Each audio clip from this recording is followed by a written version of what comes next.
মুহূর্তে কিন্তু গণধোলাই খাচ্ছে শুভেন্দু অধিকারী। শুভেন্দু অধিকারীকে হিন্দু মুসলিম সকলে মিলে গণধোলাই দিচ্ছে। এই শুভেন্দুর গাড়ি ঘিরে বিক্ষোভ, পুরুলিয়ায় কর্মসূচি থেকে ফেরার পথে হামলা, চন্দ্রকোনা রোডে শুভেন্দুর গাড়ি ঘিরে বিক্ষোভ হামলার অভিযোগ শুভেন্দু অধিকারী। হামলার ঘটনায় আহত হয়েছেন পশ্চিমবঙ্গের রাজনীতিবিদ শুভেন্দু অধিকারী। অন্তত 5 জনের অবস্থা আশঙ্কাজনক। বাংলাদেশি মুসলমান, সব বাংলাদেশি মুসলমান। রোহিঙ্গা হয়, তাকে রোহিঙ্গা নাম্বার 1 হচ্ছে শুভেন্দু অধিকারী, আমি বলছি।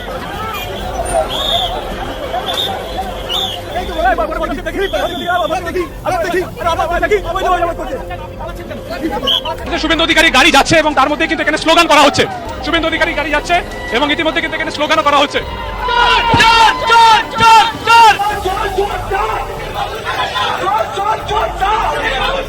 যেখানেই যাচ্ছে এই বিজেপির ভণ্ড নেতা শুভেন্দু অধিকারী, সেখানেই চোর চোর স্লোগানে মুখরিত হয়ে উঠছে চারদিক। চুরি করা নন্দীগ্রামে চুরি করা জোর করে মমতা বন্দ্যোপাধ্যায়কে হারানো হয়েছে। বাংলার রাজনীতিতে আবারও বড়সড় ঝড় তুলেছেন বিজেপি নেতা শুভেন্দু অধিকারী। এবার তার বাড়ির সামনে হিন্দু ও মুসলিম মহিলাদের ব্যাপক বিক্ষোভ। গুরুত্বপূর্ণ কিছু ভিডিও চিত্র আপনাদের মাঝে শেয়ার করতে যাচ্ছি। ভারতে শুভেন্দু অধিকারীর উপর ক্ষেপে রয়েছে হিন্দুরা। রীতিমতো তাকে ঝাড়ু পিটা, জুতা পিটা সহ গাড়িতে হামলা করছে এবং ইতিমধ্যে বাধ্য হয়ে পদত্যাগ করতে যাচ্ছে শুভেন্দু অধিকারী।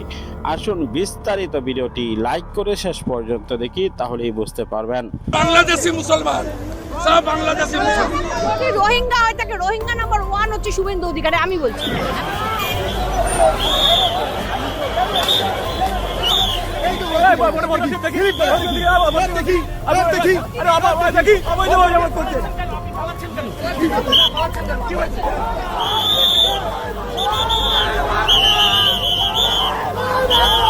শুভেন্দু অধিকারী নিজে আসছেন, ছুটছেন।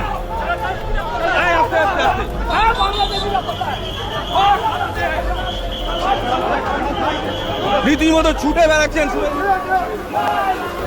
সংবাদ প্রতিদিন.in-এর দর্শকদেরকে আমরা এই মুহূর্তে নিয়ে এসেছি কালীঘাটে এবং এখানে যেমন দেখতে পাচ্ছেন ধুমধুমার পরিস্থিতি। এখানে সকাল থেকেই যেমন ঘুরে বেড়াচ্ছিলেন শুভেন্দু অধিকারী, ঠিক সেই রকমভাবেই এখানে এলাকা পরিদর্শন করতে গিয়ে স্থানীয়দের বিক্ষোভের মুখে পড়েন তিনি। স্থানীয় এখানে এক জায়গায় জড়ো হয়েছেন মহিলারা।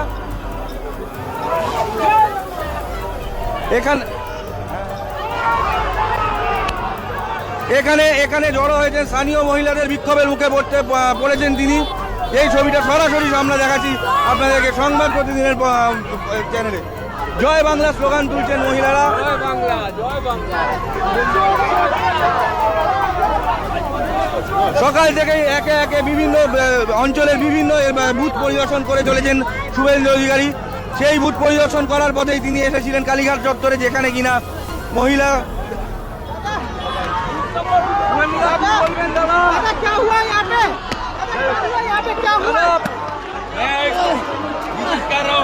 वोटर्स नहीं है, आउटसाइडर। सीआरपी के देखছি আমি। বুট জাম করবে দাদা। ওই বুথ নাম্বার কত? বুথ নাম্বার কত? বুথ নাম্বার কত? বুথ নাম্বার কত?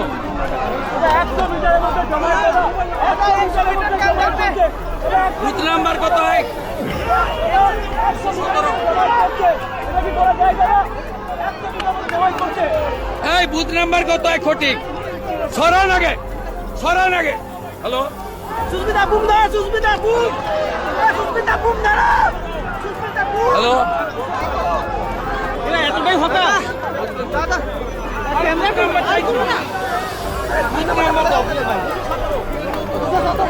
হ্যালো, 217 পিসফুল জয় হিন্দ।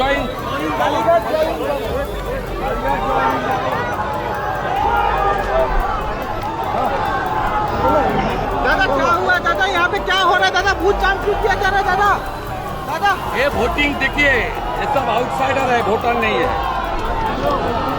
এটা তো মনে হয় রিপোল হওয়া উচিত দাদা, রিপোল হওয়া উচিত। वोटिंग में कुछ কেন প্রেসার দিচ্ছেন ওগুলো? পশ্চিমবঙ্গে নথিপত্রহীন অভিবাসীদের জন্য হোল্ডিং বা আটক কেন্দ্র চালুর পর প্রথম 7 দিনেই তৈরি হয়েছে এক উত্তপ্ত পরিস্থিতি। রাজ্য জুড়ে অভিযান চালিয়ে ইতিমধ্যে 4 শতাধিক বাংলাদেশিকে আটকের দাবি স্থানীয় প্রশাসনের। তাদের দ্রুত বাংলাদেশে ফেরত পাঠানোর প্রক্রিয়াও শুরু হয়েছে জোর কদমে। সীমান্ত এলাকায় এই নজিরবিহীন উত্তেজনা নিয়ে বিস্তারিত জানাচ্ছেন ত্রিবেণী তনু। পশ্চিমবঙ্গে নবগঠিত রাজ্য সরকারের কঠোর অভিবাসন নীতির প্রথম ধাক্কাটি দৃশ্যমান হতে শুরু করেছে।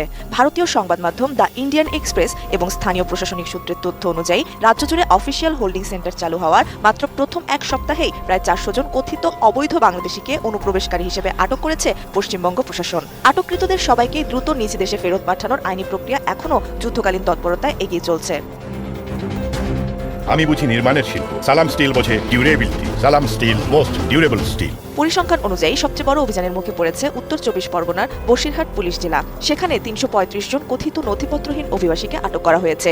বিশাল এই জনগোষ্ঠীকে আপাতত স্থানীয় তেঁতুলঘাটি, পাথরসাটি, চরঘাট এবং সুভাষনগর বন্যা ত্রাণ বা আশ্রয় কেন্দ্রগুলোতে কড়া পাহারায় রাখা হয়েছে। বসিরহাট ছাড়াও মালদা, মুর্শিদাবাদ, দক্ষিণ দিনাজপুর, বারুইপুর, বারাসাত, কোচবিহার, জঙ্গিপুর, কৃষ্ণনগর এবং বনগাঁওয়ের মতো গুরুত্বপূর্ণ সীমান্ত ও পুলিশ জেলাগুলো থেকেও বহু মানুষকে আটক করার খবর পাওয়া গিয়েছে। হঠাৎ করে এত বিপুল সংখ্যক মানুষকে আটকে রাখার যে কোনো ধরনের বিশৃঙ্খলা এড়াতে প্রতিটি হোল্ডিং সেন্টারে নিরাপত্তা ব্যবস্থা নাটকীয়ভাবে জোরদার করা হয়েছে। সংশ্লিষ্ট জেলা প্রশাসনগুলোকে রাজ্য সরকারের পক্ষ থেকে বিশেষ নির্দেশ দেওয়া হয়েছে যেন পরিচয় যাচাই বাছাই এবং প্রত্যাবাসন বা পুশব্যাকের এই পুরো প্রক্রিয়াটি যত দ্রুত এবং সুচারুভাবে সম্ভব সম্পন্ন করা যায়। প্রতিটি কেন্দ্রে সার্বক্ষণিক সিসিটিভি নজরদারির পাশাপাশি মোতায়েন করা হয়েছে অতিরিক্ত সশস্ত্র পুলিশ।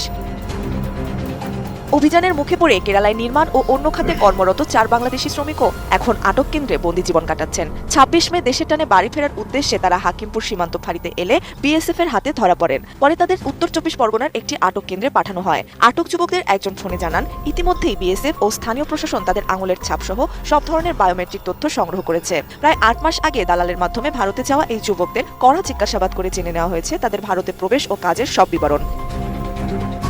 আটক কেন্দ্রে থাকা আরেক যুবক জানান, সেখানে তাদের নিয়মিত খাবার দেওয়া হলেও বন্দিদশা থেকে মুক্তি পেয়ে তারা দ্রুত নিজ দেশে ফিরতে চান। প্রশাসনও তাদের আশ্বস্ত করেছে যে আইনি প্রক্রিয়ার শেষেই তাদের বাংলাদেশে পুশব্যাক করা হবে। ভারতের এই আকস্মিক ও কঠোর প্রশাসনিক পদক্ষেপের জেরে গোটা পশ্চিমবঙ্গ ও বাংলাদেশ সীমান্ত সংলগ্ন এলাকাগুলোতে এখন নজিরবিহীন আতঙ্ক ও উত্তেজনা বিরাজ করছে। এখন দেখার বিষয় দ্বিপাক্ষিক এই সংবেদনশীল অভিবাসন সংকট শেষ পর্যন্ত কোন দিকে মোড় নেয়।